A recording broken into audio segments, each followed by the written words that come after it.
उत्तर प्रदेश चुनाव दरअसल 4 राजनीतिक पार्टियों सपा, बसपा, कांग्रेस और भाजपा के अस्तित्व की लड़ाई है। सबसे पहले हम बात करते हैं कांग्रेस की। उत्तर प्रदेश 2017 चुनावों की सबसे संगठित और सबसे ज्यादा तैयार पार्टी है, जिसके कैंडिडेट लिस्ट को लेकर कोई विवाद नहीं है। चुनाव के प्रचार प्रसार की देखरेख चुनावों के स्वघोषित चाणक्य प्रशांत किशोर कर रहे हैं। चुनावों की तैयारी एक पुराने कांग्रेसी राज बब्बर के हाथ में है तो शीर्ष पद के लिए 3 बार मुख्यमंत्री रह चुकी शीला जी का नाम प्रस्तावित है। हालांकि ये देखने वाली बात है कि आखिर कांग्रेस को वोट देगा कौन। जी हाँ, पार्टी को अच्छे से पता है कि उसका मतदाताओं से कोई जुड़ाव नहीं है, इसीलिए वो बाकी पार्टियों के मुकाबले ज्यादा शांत है। कांग्रेस को नेहरू गांधी परिवार के पारंपरिक गढ़ माने जाने वाले क्षेत्रों में कुछ सीटों की उम्मीद है, लेकिन बाकी इलाकों में उनसे कोई भी उम्मीद नहीं के बराबर है। जमीनी सच्चाई ये है कि किसान यात्रा करा ले या खाट पे चर्चा, कांग्रेस को बड़ी हार से भगवान भी नहीं बचा सकते। अगर कोई चुनाव पूर्व गठबंधन भी बनता है तो भी कांग्रेस को जूनियर पार्टनर के रूप में काम करना होगा। फिर नाम आता है मायावती जी की। बसपा का भारत में दलित अधिकारों के स्वयंभू चैंपियन और कांशीराम के उत्तराधिकारिणी के लिए ये चुनाव आया पार का चुनाव है, क्योंकि 2012 में इन्हें समाजवादी पार्टी के हाथों बुरी तरह हार का सामना करना पड़ा। क्योंकि फॉरेन रिटर्न अखिलेश के सामने मायावती की देहाती नीतियां मतदाताओं को आकर्षित नहीं कर पाई और ठीक 2 साल के बाद नमो के सुनामी में उत्तर प्रदेश भगवा में हो गया और मायावती का सुपड़ा साफ हो गया। अगर 2017 में बसपा ने अच्छा रिजल्ट नहीं दिया तो बसपा बंगाल के कम्युनिस्टों की तरह अप्रासंगिक हो जाएगी। हालांकि कि ये अप्रमाणित है, परंतु मायावती पर यह आरोप लगता रहा है कि उन्होंने दौलत का एक विशाल जखीरा इकट्ठा कर रखा था, जिसमें से ज्यादातर रकम चुनाव खर्चे के लिए उपयोग की जाने वाली थी। खैर, उनसे से ज्यादातर नकदी अब नमो के हैश नोटबंदी के भेंट चढ़ चुकी होगी। नोटबंदी से मायावती के बसपा पर गंभीर असर पड़ा है। बसपा पहले ही अपने वरिष्ठ नेताओं के पलायन से जूझ रही थी, उसी बीच में नोटबंदी ने वज्रपात कर दिया। लेकिन सपा की अंदरूनी लड़ाई बसपा को तिनके का सहारा सा दिख रहा है। मायावती को उम्मीद है कि सपा की अंदरूनी कलह की वजह से मुसलमानों की एक बड़ी संख्या में बसपा के प्रति आकर्षित होगा और मायावती भी उनके स्वागत को तैयार बैठी हैं। इस बात की पुष्टि बसपा के उम्मीदवारों की सूची देखने से होती है कि किस तरह उन्होंने पिछली बार से 1 दर्जन ज्यादा और अपने कोर वोटर दलितों से 10 ज्यादा कुल 92 मुस्लिम उम्मीदवारों पर दांव लगाया है।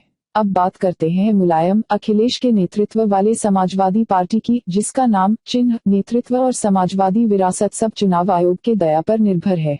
सपा के राष्ट्रीय अधिवेशन में अखिलेश ने खुद को सपा का राष्ट्रीय अध्यक्ष घोषित करते हुए मुलायम के सबसे विश्वासी सिपहसालार अमर सिंह को सार्वजनिक तौर पर अपमानित करते हुए निष्कासित कर दिया। जबकि दूसरी तरफ मुलायम ने इस अधिवेशन को पहले ही अवैध और असंवैधानिक बता दिया। अब ये किसी को नहीं पता कि कौन पार्टी में है कौन नहीं।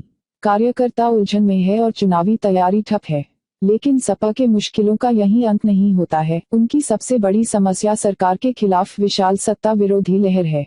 उत्तर प्रदेश को फॉरेन रिटर्न बबुआ अखिलेश यादव से बड़ी उम्मीदें थी, लेकिन उत्तर प्रदेश का वही हाल रहा जैसा मुलायम के कार्यकाल में था।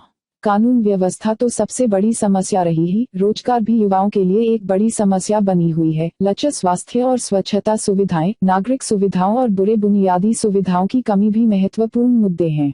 सपा के कार्यकाल में कई दंगे भी हुए, जिसमें मुजफ्फरनगर के दंगे मुख्य हैं, जिस कारण सपा के दूसरे सबसे बड़े वोट बैंक मुस्लिम नाराज और भ्रमित हैं। वे अगर मुजफ्फरनगर दंगों के बाद हुए बर्ताव से नाराज हैं तो सपा के अंदरूनी कलह से भ्रमित भी। पिछली बार की तरह अगर इस बार मुस्लिमों ने सपा का साथ नहीं दिया तो सत्ता में आना सपा के लिए असंभव है और बिना मुस्लिम वोट के सपा का कोई भविष्य नहीं है। अब बात करते हैं भाजपा की। देश की सबसे ताकतवर राजनीतिक शक्ति भाजपा ने 2014 में उत्तर प्रदेश की 80 लोकसभा सीटों में से 71 में जीत दर्ज की थी और भाजपा की 2017 के चुनावों को जीतने की सभी परिस्थितियां आदर्श है। भाजपा को तभी फायदा होता है जब उसके विरोधी एकजुट नहीं होते हैं। एनसीपी और कांग्रेस महाराष्ट्र में एकजुट नहीं हुए, भाजपा जीत गई। कांग्रेस और जेएमएम झारखंड में एकजुट नहीं हुए, भाजपा जीत गई। आईएनडीएल और कांग्रेस हरियाणा में एकजुट नहीं हुए, भाजपा जीत गई। कांग्रेस और एआईयूडीएफ असम में एकजुट नहीं हुए, भाजपा जीत गई। कांग्रेस और एनसी या फिर कांग्रेस और में एकजुट नहीं हुए, भाजपा राज्य में दूसरी सबसे बड़ी पार्टी बनकर उभरी।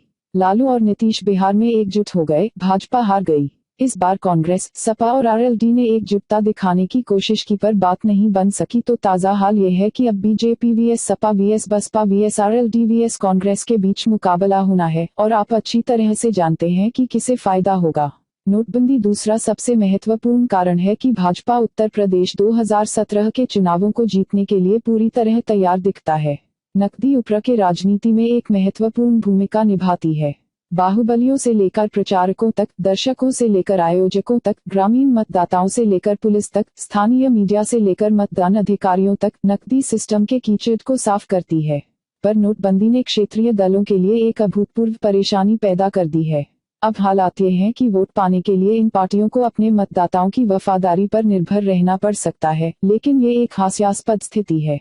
नोटबंदी ने एक ईमानदार नेता के रूप में मोदी की साख को काफी मजबूत किया है। एक जोखिम भरा निर्णय होने के बावजूद नोटबंदी आम जनता के बीच एक बड़ा हिट हुआ। नोटबंदी के इत्र सर्जिकल स्ट्राइक ने मोदी को एक विश्वसनीय और मजबूत नेता के रूप में पेश किया है। एक ऐसा नेता जो बोलता है वो करके दिखाता है। अब चाहे भाजपा इसे भुनाए न भुनाए, लेकिन सर्जिकल स्ट्राइक की गूंज प्रत 2017 के चुनावों में सुनाई देती रहेगी। भारत की बढ़ता वैश्विक कद, मोदी के सुपर प्रधानमंत्री की छवि और सुरेश प्रभु, नितिन गडकरी, सुषमा स्वराज और पीयूष गोयल जैसे मंत्रियों द्वारा किए गए सराहनीय कार्य शहरी मतदाताओं को लुभाने के लिए प्रमुख कारक होगी। सिर्फ एक ही मुद्दा है जो भाजपा के लगातार समस्या बना हुआ है, एक विश्वसनीय मुख्यमंत्री चेहरे की कमी। भाजपा का इस समस्या का समाधान खोजने की जरूरत है और राज्य इकाइयों को प्रशिक्षित कर राज्य स्तर पर नेताओं को विकसित करने की जरूरत है।